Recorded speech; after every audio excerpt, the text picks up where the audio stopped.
কিছু কিছু ভালোবাসার মানুষ আছে আসলে যাদের হাতের রান্না মনে হয় যেন অমৃত। হ্যাঁ, অমৃত এ কারণেই বললাম, আসলে তারা এমন টেকনিক করে আসলে রান্নাগুলো করে যে আসলে অমৃতর থেকেও মজা লাগে। আসসালামু আলাইকুম এভরিওয়ান, সবাইকে আমন্ত্রণ জানাচ্ছি নতুন একটা ভিডিও দেখার জন্য। হ্যাঁ, যে কথা বলছিলাম, আজকে আসলে সকাল সকাল মা তার ঘর থেকে সবচেয়ে বড় মোরগটা হলো গিয়ে জবাই করে সেটা আজকে আমাদের মজা করে রান্না করে খাওয়াবে। তো এই কারণে সকাল সকাল এটা হলো গিয়ে রান্না করার প্রিপারেশন চলতেছে। আর এই যে বড়াপা এখন হলো গিয়ে এটাকে খুব সুন্দরভাবে পরিষ্কার করে কেটে ধুয়ে নিচ্ছে। আসলে বেশ কয়েকদিন হলো গিয়ে এই হলো গিয়ে ঈদের এই বেশ কয়েকদিন হলো গিয়ে পেজে কোনো কাজ করা হয় না, মানে হলো গিয়ে নতুন কোনো ভিডিও আপলোড দেওয়া হয় না। আপনারা অনেকেই আসলে আমার সাথে ইনবক্সে যোগাযোগ করার চেষ্টা করেছেন যে আপু আপনি এখন আর কোনো ভিডিও মেক করেন না কেন, কী ব্যাপার, কী হয়েছে আমার। আজকে ভিডিওতে আমি আপনাদের সাথে সেটাই বলবো। আসলে হলো গিয়ে চাঁদ রাত থেকে স্বামী শোনা ছিল অনেক অনেক অসুস্থ, যে কারণে আসলে আমাদের সবার মন ভীষণ খারাপ ছিল। আসলে দেশে আসলে কেন জানি ওর আসলে আমার মনে হয় বদনজর লেগেই যায়, কারো না কারো বলায় বা কয়। আমি আসলে ওভাবে কিছু কখনোই মনে করি না, কিন্তু বদনজর বলে একটা কথা আছে। গত বছর যখন দেশে আসছিলাম তখনও কেবল হলো গিয়ে বাসা টু হলো গিয়ে হসপিটাল দৌড়দৌড়ি করা লাগছে। আর এবছরও মোটামুটি ঈদটাই একদম স্পয়েল হয়ে গেছে। তারপরও রোগ হলো গিয়ে আল্লাহর দেয়া, এই কারণেই আসলে আমি কখনোই রাগ করি না। কারণ স্বামী সোনা ভীষণ অসুস্থ ছিল আসলে লাস্ট রমজানের থেকেই, আসলে চাঁদ রাত থেকেই ও হঠাৎ করে আসলে অনেক বেশি অসুস্থ হয়ে পড়ে। রাত 2টোর সময় হলো কি ওকে নিয়ে আমাদের সবার হসপিটালে যাওয়া লাগে। তো এই কারণ থেকে আসলে মনটাও ভীষণ খারাপ ছিল, কারণ সামিশনা যেহেতু অসুস্থ, তো এই কারণে আসলে ভিডিও মেক করা তো দূরের কথা, আসলে কোনো কিছুই আসলে মাথায় আসে নাই তখন।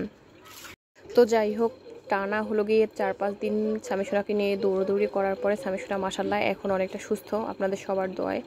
তো সামিশনাকে আপনাদের সবার আসলে দোয়ায় রাখবেন যেন আল্লাহর রহমতে ওকে যেন আল্লাহ পাক নেখায়েত দান করে, আর ওকে যেন আল্লাহ পাক সব সময় সুস্থ রাখে। আসলে ঘরের বাচ্চারা যদি অসুস্থ হয়ে যায় আসলে আমার মনে হয় যে সে ঘরটা আসলে আর ঘর থাকে না। সবারই আসলে ঈদ হোক আর বা যে কোনো স্পেশালি অকেশন হোক না কেন, সবাই আসলে কিন্তু আমার মনে হয় না যে কোনোভাবে আনন্দ করতে পারে। শুধুমাত্র আমাদের ফ্যামিলিই না, আসলে সামিশোনাকে যারা ভালোবাসে তাদেরও আসলে সবারই আসলে ঈদ একদমই খুব ভালো কাটে নাই। কারণ হলো গিয়ে সামিশোনার জন্যই সবাই আসলে অনেক টেনশনে ছিল, যে কারণে হলো গিয়ে সামিশোনাকে আসলে এতটাই ভালোবাসে যে সুদূর থেকেও এসে আসলে সামিশোনাকে সবাই দেখে গেছে যে সামিশোনার এখন কী অবস্থা। তো যে কারণে হলো গিয়ে আজকে ছোটো খালাম্মা হলো গিয়ে আমাদের বাসায় চলে আসছে হলো গিয়ে সামিশোনাকে দেখতে। এমনিতে তো ফোনে খোঁজখবর নিয়েছেই, তো খালাম্মা এসেই অলরেডি চলে গিয়েছে হলো গিয়ে রান্নায়। আর আজকে হলো যেহেতু বড় আপা মুরগির মাংসটাকে কেটে খুব সুন্দরভাবে পরিষ্কার করে নিয়েছে, আজকে হলো গিয়ে ছোটো খালাম্মা আজকে এটাকে রান্না করে খাওয়াবে। তো এই কারণে হলো গিয়ে ছোটো খালাম্মা অলরেডি চুলায় বসে গেছে, আর এটা কিন্তু আজকে মাটির চুলায় রান্না করা হবে। আর খালাম্মা খুব সুন্দরভাবে দেখলাম যে আসলে একদম মাংসটাকে খুব সুন্দরভাবে মজা করে ম্যারিনেট করে নিয়েছে, আসলে সব ধরনের মশলা অ্যাড করে। আর এখন হলো কি এটাকে চুলায় বসিয়ে দিল, আর এটাকে এখন সুন্দরভাবে কষিয়ে নেবে। আসলে এক একজনের রান্নার ধরন হলো গিয়ে এক এক রকম। খুব ছোটোবেলা থেকে আসলে যাদের হাতে রান্না খেয়ে এতটা বড় হয়েছি, আসলে তাদের রান্নাই বারবার করে খাচ্ছি দেশে আসার পরে, এটাই আসলে অনেক অনেক ভালো লাগছে। আর আমার খালাম্মারা বরাবরই খুবই ভালো রান্না করে, যা কি আর বলবো, অনেক অনেক ভালো রান্না করে। আর আমি দেশে আসার পরে তো সবাই আসলে আমাকে স্পেশাল ডিশগুলোই করে খাওয়ায়। আর এখনও দেশে আসার পরে যেহেতু আমি বায়না করছি যে আজকে ছোটো খালাম্মা রান্না করবে, তো এই কারণেই হলো গিয়ে ছোটো খালাম্মা আমার আবদারে এই রান্নাটা বসাই দিয়েছে অলরেডি। আর আমার আবদারে না, আসলে এটা বললে ভুল হবে, খালাম্মা অলরেডি এসেই মানে কোনো রকম বোরখাটা খুলেই চলে গেছে রান্নাঘরে রান্না করার জন্য। আসলে মায়েরা মনে হয় এমনই হয় যে আসলে যেখানেই যাবে আসলে সন্তানদের ভালো লাগা মন্দ লাগাগুলোকে খুব নিবিড়ভাবে আসলে পর্যবেক্ষণ করে। তো যাই হোক, খালাম্মা খুব সুন্দরভাবে মাংসটাকে একদম কষিয়ে নিচ্ছে, আর যখন এটাকে খুব সুন্দরভাবে কষানো হয়ে যাবে তখন এটাতে খালাম্মা গরম পানি অ্যাড করে দিল।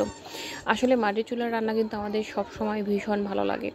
আর দেখা গেলো প্রিয় মানুষদের হাতে রান্না, সেটা তো আসলে সত্যি ভাষায় প্রকাশ করার মতো না যে সেটা আসলে টেস্ট কীরকম হয়। আসলে আমরা প্রবাসীরাই কেবল জানি আসলে দেশের প্রিয়জনদের হাতে রান্না আসলে কতটা আমরা বেশি মিস করি। আমরা আসলে ভীষণভাবে মিস করি, যা কী আর বলবো। তো যাই হোক, আলহামদুলিল্লাহ আমার কাছে তো খুবই ভালো লেগেছে এই রান্নাটা। আর খালাম্মা আসলে খুব ভালো রান্না করে, এই কারণেই আমার কাছে আরও বেশি ভালো লেগেছে। তো এখন কিন্তু আপনাদের সাথে কথা বলতে বলতে অলরেডি রান্নাটা একদম ডান হয়ে গেছে। আর এই যে এখন হলো গিয়ে এটাকে আসলে খালাম্মা দুটো প্লেটে ভাগ করে নিচ্ছে, আসলে দুটো বাটিতে, যাতে হলো গিয়ে সার্ভ করতে সুবিধা হয়, তো এই কারণেই। তো যাই হোক, আসলে আপনাদের সাথে অনেকগুলো কথা শেয়ার করলাম, মনে কিছু করবেন না সবাই। তো আমার বেবির জন্য সবাই দোয়া করবেন। আর হ্যাঁ, যদি ভালো লেগে থাকে তাহলে অবশ্যই আমার পেজের পাশে থাকবেন। আর হ্যাঁ, সবাইকে অসংখ্য ধন্যবাদ জানাচ্ছি ভিডিওটা দেখার জন্য। ভালো থাকবেন সবাই, আল্লাহ হাফেজ।